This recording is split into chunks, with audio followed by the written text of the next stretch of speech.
Olá pessoal, olá Brasil, olá mundo. Estamos aqui em mais um episódio do podcast Literacy, ou melhor, Literacy Podcast. Toda semana eu convidado para falar sobre algum livro, alguma obra literária. E no dia de hoje, alguém nada mais que super especial, que eu pouco encontro em Londrina, mas sempre nas feiras, nas bienais, São Paulo, Rio de Janeiro, Paraty, que é a Maria Angélica. Olá Maria, tudo bem? Oi, engraçado que a gente tenta marcar aqui em Londrina e a gente nunca consegue se encontrar, é incrível. Pior. E a gente não marca na Bienal, não marca em Paraty, não marca em nenhum lugar, mas a gente sempre se encontra. De repente eu tô andando lá, quem que encontra? A Maria. Eu, no meio de Paraty, assim, na rua, ô Caio! Ou ainda, pessoal, quando foi na Bienal, foi na... Eu não sei se foi na de São Paulo ou no Rio de Janeiro, tinha até champanhe. Não, do Rio de Janeiro que tinha champanhe. E Rio de Janeiro, meu Deus, uma delícia. É. Mas enfim, pessoal, chamar a Maria, na verdade, foi uma responsabilidade dupla, porque além de leitora, ela é escritora também. E eu trouxe um livro, chama Pequena Londres. Eu conheci a Maria, na verdade, num grupo de leitores daqui de Londrina, Caixa de Pássaros, sensacional. Um grande abraço para eles, inclusive. Você estava terminando o livro, se não me engano, né?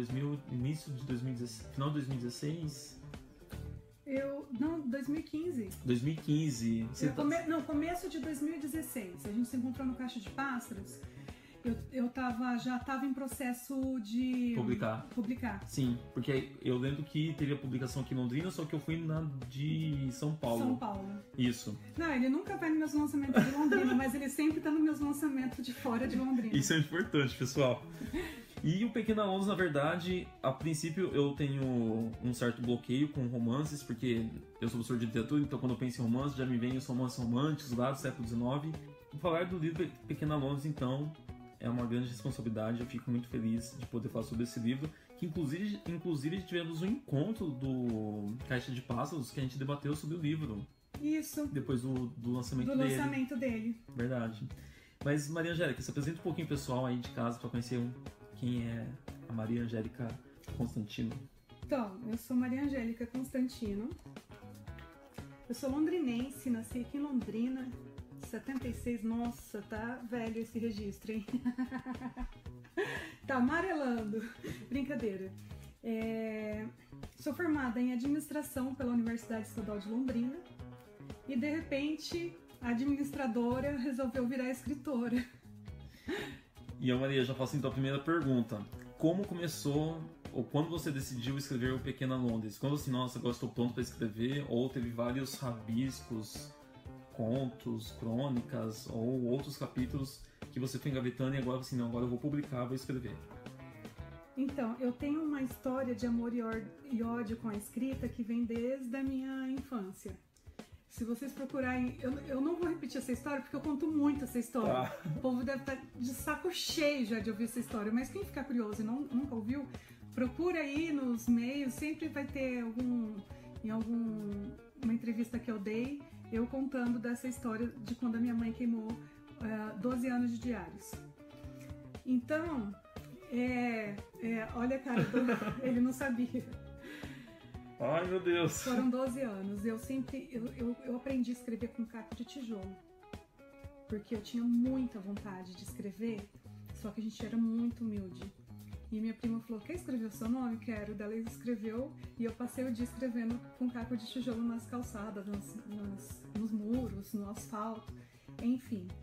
E como eu tinha loucura para aprender a escrever, depois lá, né, na escola, tudo, eu comecei a escrever um diário por ano, aqueles cadernos da Fundepar, que tinha o hino nacional nas costas, eu encapava, colocava um moranguinho, aquela desenho da moranguinho colado na capa. Vocês nem sabem quem que é moranguinho, fiquem tranquilos. Moranguinho era um personagem fofinho, assim, dos papelzinhos de cartas que a gente tinha antigamente. E eu colava moranguinho na capa pra ficar bem fofinho. Ela era uma bonequinha que tinha essa toquinha de morango. Ai, gente do céu. E, enfim, eu me vi com vontade de escrever de novo depois da morte do meu irmão. E eu senti que a escrita, ela me cura, ela me liberta, ela me transforma. E eu precisava de buscar esse refúgio na escrita, porque senão não ia dar conta de lidar com aquele luto. Então, foi esse pulsar que eu acho que eu sempre tive dentro de mim, um pulsar de vida muito forte para escrever. É um desejo que ele é sustentado por esse pulsar, assim, que para mim é incrível, como eu sempre acabo voltando para a escrita depois de momentos assim tristes. Eu acho, nunca mais vou escrever. Quando minha mãe queimou as coisas, eu falei, nunca mais vou escrever. E sempre estou voltando a escrever. Então, o Pequena Londres ele veio num momento muito importante de resgate de mim mesma, porque eu já nem sabia mais quem eu era quando eu perdi meu irmão. Porque eu era a irmã do Rodrigo, o Rodrigo era irmão da Gigi, meu apelido era Gigi, dentro de casa. Então, assim, quando o Rodrigo foi embora, foi muito doloroso, foi um processo, assim, foi um luto, assim, estendido, mais de 4 anos de lutos. Então, Pequena Londres, ele vem me dar vai ser uma brisa de ar fresco pra mim. E como eu venho falando, né, venho um luto dessa morte tão dolorosa, tão sofrida, eu acho que eu transporto um pouco também para a premissa do livro, né? Essa coisa de o que vale a vida? Ela tem preço? Né? O que esses materiais? O que significa tudo isso na nossa vida? Qual a importância que isso tem? Por que a gente dá tanta importância para as coisas, para coisas pequenas até? Então, quem for ler Pequena Londres vai sentir, acho, um pouco essa atmosfera desse processo de cura que eu senti em mim mesma, mas transformei talvez em palavras e muito carregado das minhas influências literárias, enfim, por aí. E pessoal, eu estava comentando com a Maria Angélica que ler um pouco do Pequena Londres me surpreende porque ele foge bastante do clichê. E eu gosto muito, assim, de quando o romance não é clichê.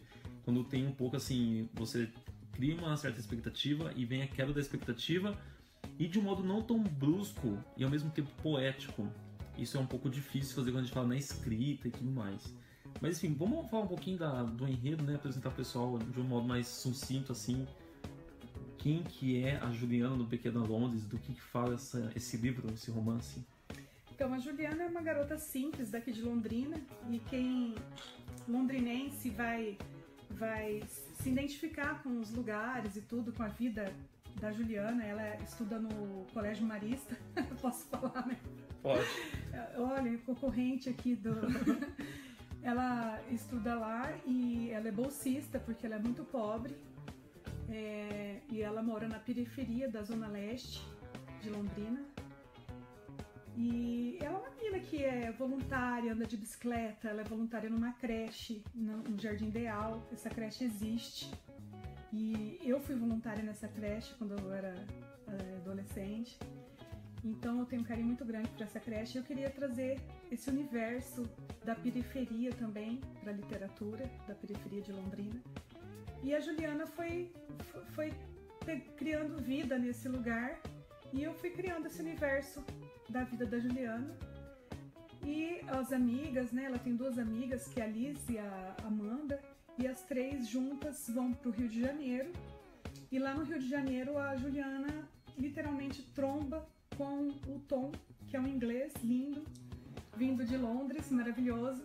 E o Tom, eu quis colocar essa pessoa de Londres para fazer essa troca de Londres com Londrina, para a gente sentir como que essas diferenças culturais, enfim, mais ou menos por aí. Daí os dois se apaixonam, ele tem que voltar para Londres, ela tem que voltar para Londrina, e aí eu não posso falar mais porque você vai ter que ler para descobrir. E pessoal, só para que vocês saibam, mas leia o prólogo e depois vocês comentam o que vocês vão achar do prólogo, quais são suas expectativas, e depois faça a leitura do romance. Eu estava comentando com a Maria Angélica que o prólogo, na verdade, ele mostra uma característica do livro que, pelo que a Maria conversou comigo, permanece nos outros livros também, né? Então você cria uma expectativa ali e aí chega no final do capítulo, no próximo capítulo, ela foge dessa expectativa ou desse clichê que nós estávamos comentando e tudo mais. E Maria, vamos falar dos personagens, né? A Juliana, ela, ao mesmo tempo que ela é inocente, ela é uma mulher guerreira. Uhum. Você tinha alguém ideal? Você foi construindo esses personagens observando as pessoas? Ou foi de leituras? Eu tive uma assistente na empresa que eu trabalhei na empresa do meu pai, ele tinha uma fábrica de calça jeans, era pequenininha na época, hoje é bem grandona. Até o meu livro novo eu usei o cenário da costura para... Mas enfim, a Juliana não tá no cenário da costura, mas eu tinha essa assistente lá, a Juliana, que ela tem muito da Juliana, e eu acho que eu busquei nela uma inspiração para criar, para compor a Ju. E a parte da fisionomia da Juliana, eu usei tudo de uma amiga que eu acho linda, que é a Renata, e usei aqueles olhos da Renata, transformei para personagem, enfim, acho que eu fiz uma mistura das meninas e eu acho que assim que é legal, né? Que a gente vai pegando um pouquinho de característica de uma, de outra, construindo uma personagem. E pessoal, esse livro, na verdade, a Juliana, ela perdeu a mãe logo no... É uma morte marcada logo no prólogo. No prólogo. Que ela perde a mãe, que vai ser criada pela tia Helena. E ela passa todo o dinheiro, assim, todo o tempo economizando dinheiro. E as amigas que vão, né, insistir bastante para que elas façam uma viagem ao Rio de Janeiro. E são os pais das amigas que vão colaborar com essa viagem, bancando a Juliana para a viagem do Rio. Então a gente mostra assim que ela não vai rasgando dinheiro e nada disso. E de repente lá vai encontrar o Tom. E o Tom, ele é uma oposição da Juliana, né? De certo modo, porque nós temos dois cenários. Extremos opostos, né? Extremos opostos. Um rico né? E o outro bem mais carente. Rico versus humilde, né? Enfim. E ele vem com todas essas influências que ele tem também do universo dele, né? E ele se depara com uma menina doce, meiga, né? E eles começam a conversar. E eu acho que até aquele momento que eles, do elevador, que eles têm esse bate-papo, meio filosófico até, né? O que é felicidade? Daí a Juliana fala pra ele, não, daí, né, você é feliz, né? Uma coisa assim, eu não lembro direito como que eles conversam. As cenas preferidas minhas do livro é essa. Daí ele fala pra ela, define felicidade. Daí ela fala assim, comer coxinha, empinar pipa, comer pão com mortadela. Ela falou umas coisas assim que pra ele... Eu tô ficando em choque. Porque... né, ele vem de... Nossa, como que uma pessoa vai ser feliz na cabeça dele, né? Comendo coxinha ou pão com mortadela, isso é felicidade? Mas pra ela é. Porque essas coisas, esses alimentos, pra ela remete a uma infância feliz, ao avô, a avó, a tia. Então, empinar pipa também. Então, assim, tudo são coisas que pra ela remete a momentos muito felizes, né? E ele, acho que não teve tudo isso, não tem essa mesma ligação com felicidade que a dela. De repente, uma família rica como a dele, felicidade é... Ir pra Disney, viajar, Maldivas, alguma coisa assim. Entendeu? Então... ele vai encontrar nessa pureza, nessa simplicidade, um oposto total e talvez ele fique muito curioso. Nossa, né? Quero saber um pouco mais dessa menina que é tão feliz. Quando você criou o Tom, você pensou muito no perfil do inglês, assim, do britânico, ou... Pensei. Pensou bastante? Pensei. E ele vai sendo desconstruído aos poucos. Mas eu pensei muito, porque eu fui várias vezes pra Londres para pesquisar pro livro, andei de metrô, andei de... né? Mesmo no avião, você já vai conhecendo alguns tipos assim, você vai observando no aeroporto, você vai observando no centro de Londres, enfim, nas lojas, nas grifes, como que eles entram, como que eles agem, como que eles conversam, nos restaurantes. E essa desconstrução foi proposital ou acabou acontecendo de acordo com o enredo? Você foi desconstruindo ele?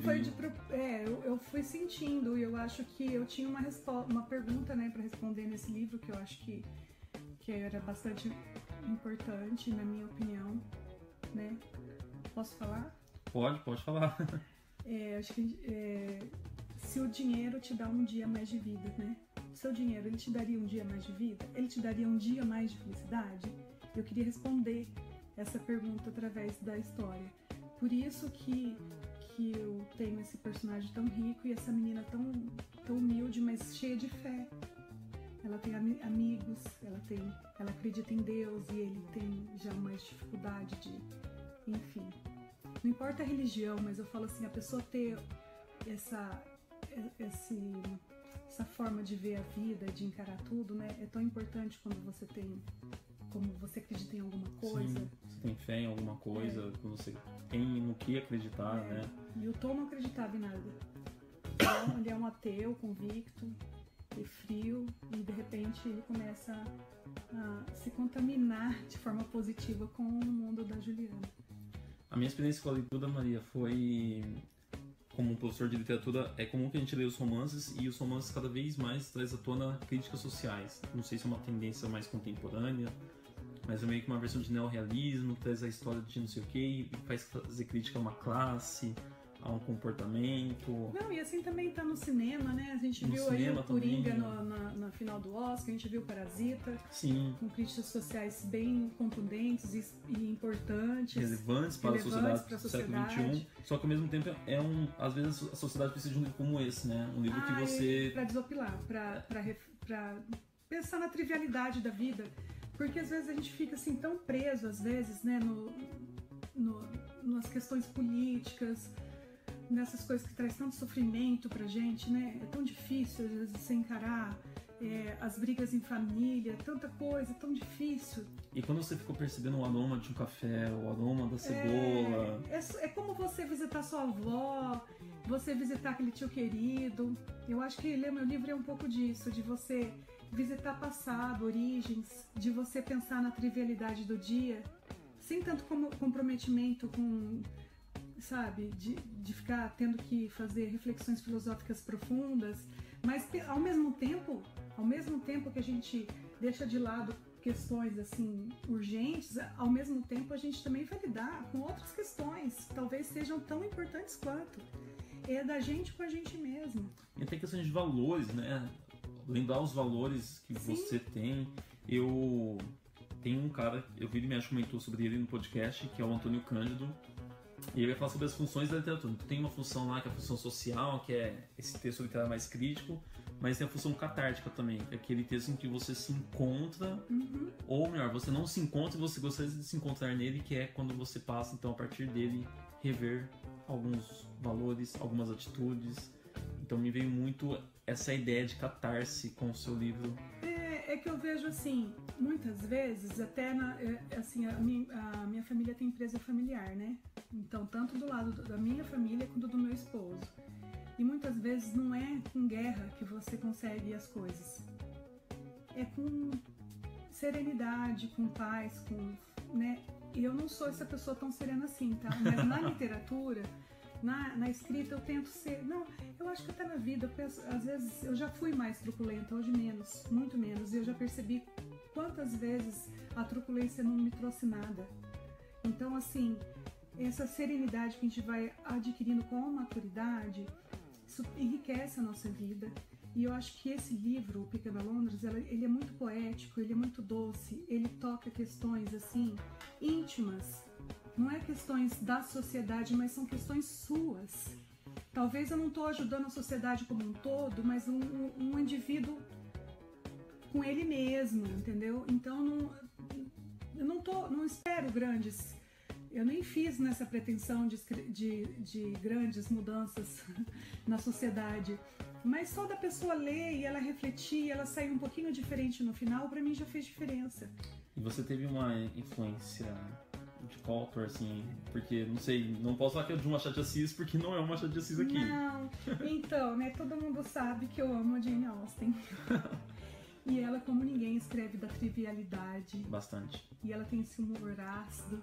Orgulho e Preconceito, nossa. Sim, Orgulho e Preconceito. Eu gosto muito de Mansfield Park. Ninguém gosta, eu amo. Eu não li ainda. O Persuasão, pra mim, é a maior... isso é bom também. Maior declaração de amor de todos os tempos, pra mim, está em Persuasão. Ele pra mim, é o primeiro lugar. Em segundo lugar, eu coloco Morro dos Ventos Uivantes. Enfim... tem um que o meu filho gosta muito, que é Razão e Sensibilidade. Então, assim, a Jane traz muito disso tudo pra mim. E ela foi uma mulher à frente do seu tempo. Ela nem, né, no começo foi difícil pra ela, era o irmão dela que ia levar as coisas, as obras dela. O reconhecimento, na verdade, né? Ela não veio, assim, na época, né? E eu acho que você escrever romance não quer dizer que você está escrevendo uma obra menor. Sim. Quer dizer que você está escrevendo aquilo que está no seu coração, aquilo que está dentro do, né, aquilo... Eu escrevo daquilo que eu sinto. Se eu tiver que em algum momento escrever algum assunto social, eu vou escrever. Mas neste momento eu estava a fim de escrever uma coisa que tocasse o coração. Dessa forma. Sim. E sem querer a gente acaba tocando no social, porque quando a gente fala de rico e pobre, estamos falando Pelo também. amor de Deus, como não falar, né? Não tem que na verdade como fugir. é mais como que você dá importância ao problema, né? Ele tá ali. Ele tá, mas eu abordo de forma diferente. Mais sutil, não de uma forma tão agressiva como a gente vê em outros casos também. Sim, e assim, Ai, o que eu ia falar? Até sumiu. Do sutil. Eu falo também da fé de forma sutil, porque no meu livro não é uma pregação. Não. E ela tá ali, de alguma forma, em algum lugar, falando sobre como você, né, acreditar. Mas no segundo ainda, eu acho que o Tom e a Ju começam a ter um pouco mais de choques. Ele até cita Nietzsche. Bem filosófico. Mas eu coloco de uma forma tão sutil que dá pra entender. Sim. Fica bem tranquilo. E eu acho isso. Eu acho que assim, que às vezes eu não tenho que mostrar no romance tudo que eu sei de filosofia, tudo que eu sei de psicologia, tudo que eu li de críticas sociais. Mas eu posso falar de amor, eu posso falar de amizade, eu posso falar de fé. E ainda assim, falar dessas crises sociais de uma forma bem sutil e às vezes tocar ainda mais. A gente pode tocar de forma truculenta, sim, às vezes um choque de realidade é importante, mas tem pessoas que eu acho que modifica muito mais o jeito de pensar quando a gente vem com delicadeza. Claro. Até uma questão de bronca, né? Quando você dá bronca, um esporro, às vezes de uma forma mais delicada. Às vezes dói mais. Né? Dói mais. Dói mais. Claro.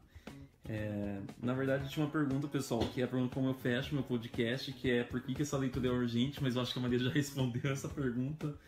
E, particularmente, é urgente que numa sociedade conturbada de problemas sociais, às vezes a gente precisa se desligar um pouco disso e olhar para nós mesmos, né? Tentar nos identificar e relembrar quais são os valores essenciais para uma vida, para uma sociedade, para a importância de uma amizade, a importância de uma fé, não importa no que você acredita, a importância de um amor e o quanto os bens materiais são efêmeros, né? Sim, é tudo passageiro. Tudo passageiro. Vai passar, gente. A beleza vai passar, dinheiro não vai junto com você no caixão. Vai ficar pra alguém gastar. E a gente pode ser feliz hoje do jeito que a gente é, do jeito que, né, com o jeito que... Outro dia eu tava voltando do trabalho, vou falar rapidinho. Tá. Eu vi uma pessoa ali comendo um espetinho e com um sorriso gigante no rosto. E eu não ia dar pra parar pra comer o espetinho. E eu falei assim, olha, tá vendo? Ele tá saindo cedo do trabalho, tá feliz. Com um espetinho. Sim, R$1, R$3, sei lá quanto. Então é a simplicidade das coisas, gente. Às vezes a gente esqueceu disso. Acho que precisa estar lá no melhor restaurante de Londrina. Não precisa. E é urgente pra você que é londrinense, pra se ver no meu livro, nas ruas, na periferia, enfim.